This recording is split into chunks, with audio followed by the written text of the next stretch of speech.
Kelompok militan Palestina Jihad Islam merilis sebuah video yang menunjukkan seorang sandera Israel yang masih hidup pada Rabu 29 Mei. Sandera tersebut sedang ditahan di Gaza. Dalam video pendek berdurasi 30 detik yang dirilis juga oleh AFP, tawanan tersebut mengaku bernama Alexander Shasha Trufanov berusia 28 tahun. Trufanov diketahui seorang perwira Israel yang ditangkap oleh perlawanan Palestina pada 7 Oktober.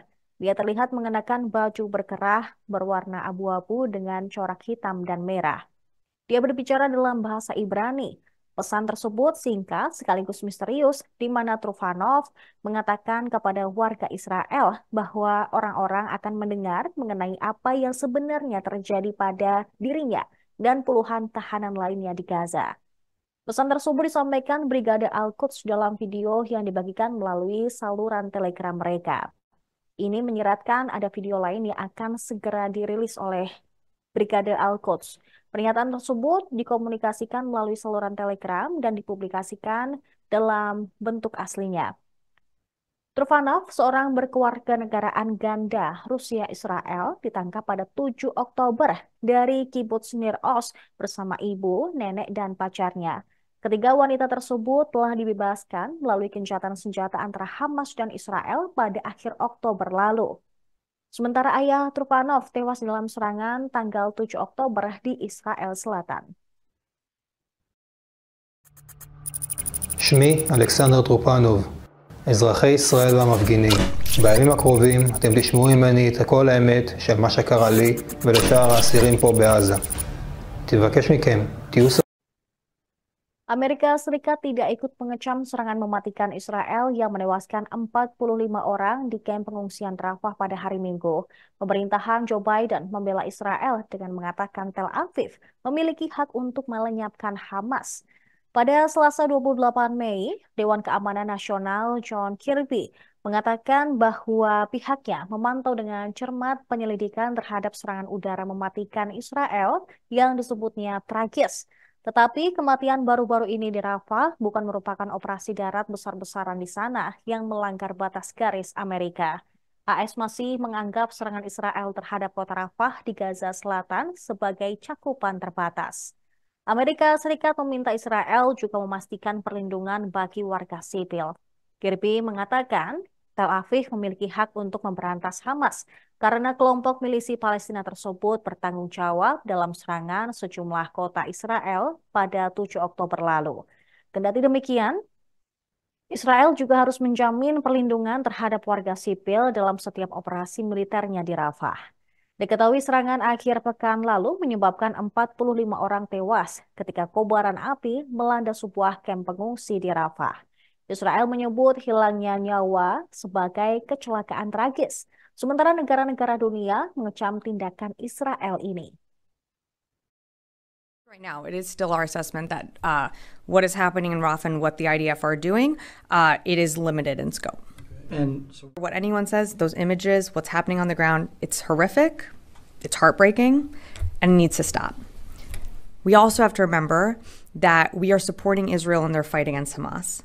And this is a terrorist organization that embeds itself within tunnels, that is using hostages, innocent civilians as human shields, and continues to do so.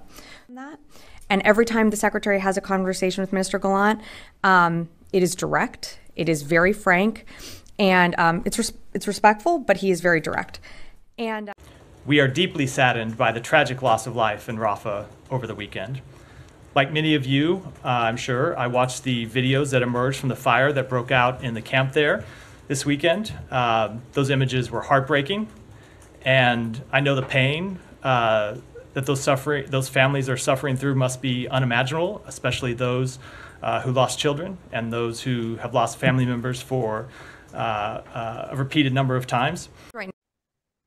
Militer Israel membantah melakukan serangan terhadap tenda kamp di penampungan keluarga pengungsi Al-Mawasi dekat kota Rafah, Gaza Selatan yang telah menewaskan 21 orang pada hari Selasa.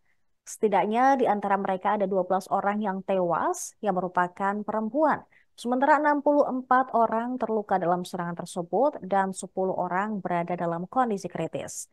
Serangan itu terjadi 2 hari setelah serangan terhadap kamp di selatan, maksud kami di dekat Rafah, yaitu yang menewaskan 45 warga Palestina.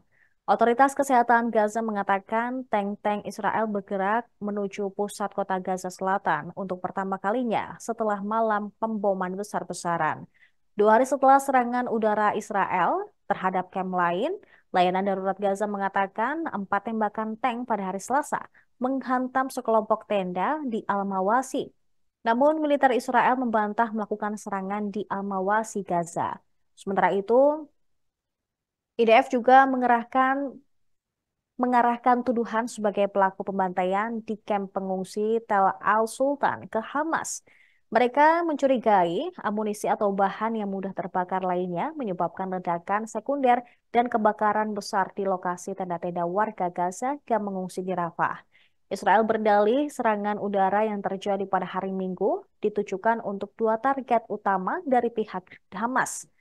Jet tempur IDF dikatakan menggunakan 2 amunisi kecil, masing-masing membawa hulu ledak sebesar 17 kg untuk meminimalkan risiko korban sipil karena dekat dengan kamp pengungsi Palestina. Meski diklaim sudah dilakukan tindakan pencegahan, faktanya ledakan bom tersebut memicu kebakaran hebat di kompleks yang berdekatan, di mana warga sipil Palestina berlindung. Otoritas Kesehatan Palestina di Gaza melaporkan 45 orang tewas dan puluhan lainnya terluka. Penyelidikan IDF mengklaim amunisi, senjata atau bahan lain yang disimpan di sekitar lokasi mungkin telah menyebabkan ledakan sekunder dan kebakaran yang diakibatkan. The strike was conducted using 2 munitions with small warheads suited for this targeted strike. We're talking about munition with 17 kilos of explosive material. This is the smallest munition that our jets can use. We are also assessing footage documented by Gazans on the night of the strike posted on social media, which appear to show secondary explosions, indicating that there may have been weapons in the area. Our signal intelligence intercepted some phone calls that reinforce this concern, raising the possibility that weapons stored in a nearby compound caught fire. Sadly, following the strike due to an unforeseen circumstances, a fire ignited, tragically taking the lives of Gazan civilians nearby. Despite our efforts to minimize civilian casualties during the strike, the fire that broke out was unexpected and unintended. This is a devastating incident which we did not expect. As you can see, in our aerial surveillance from the time of the strike, we targeted a closed structure away from tent area. As you can see, there are no tents in the immediate vicinity of the structure that we targeted. Contrary to reports, we conducted the strike outside the area that we designated as a humanitarian area and called civilians to evacuate to. Our strike was over 1.5 kilometers away from the El Mouasi humanitarian area, what we call the safer zone.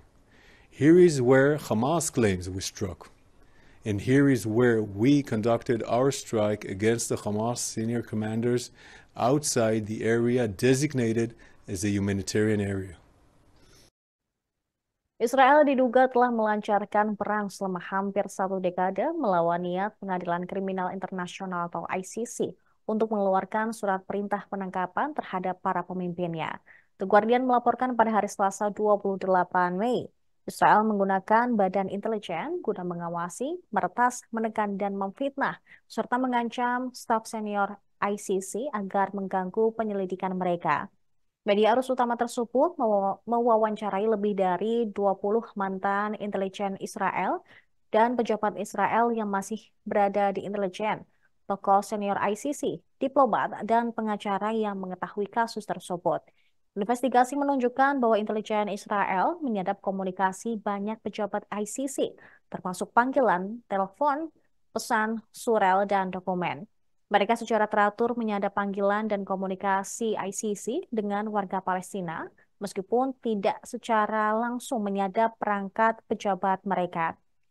Pejabat yang menjadi target termasuk Karim Khan yang menjadi kepala jaksa dan Fatou Bensouda pendahulu Khan. Salah satu informasi yang disadap memperlihatkan bahwa Khan menginginkan surat perintah penangkapan terhadap para pejabat Israel. Namun Khan menghadapi tekanan besar dari Amerika Serikat. Netanyahu mengikuti operasi intelijen Israel terhadap ICC, bahkan sumber intelijen mengatakan ia sangat terobsesi dengan penyadapan tersebut. The Guardian membeberkan operasi rahasia terhadap Bensouda diurus oleh sekutu dekat Netanyahu, sekaligus Direktur Mossad, yakni Yossi Cohen. Cohen disebut meminta bantuan Joseph Kabila yang saat ini menjadi Presiden Kongo. Seorang juru bicara ICC juga mengonfirmasi adanya aktivitas intelijen terhadap ICC. Sementara itu, juru bicara Netanyahu membantah semua tudingan tersebut.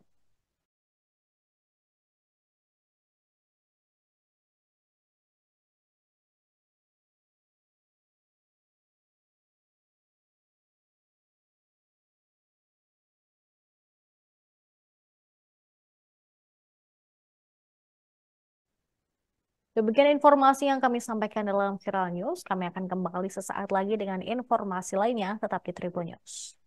Download Tribun X sekarang, menghadirkan lokal menjadi Indonesia.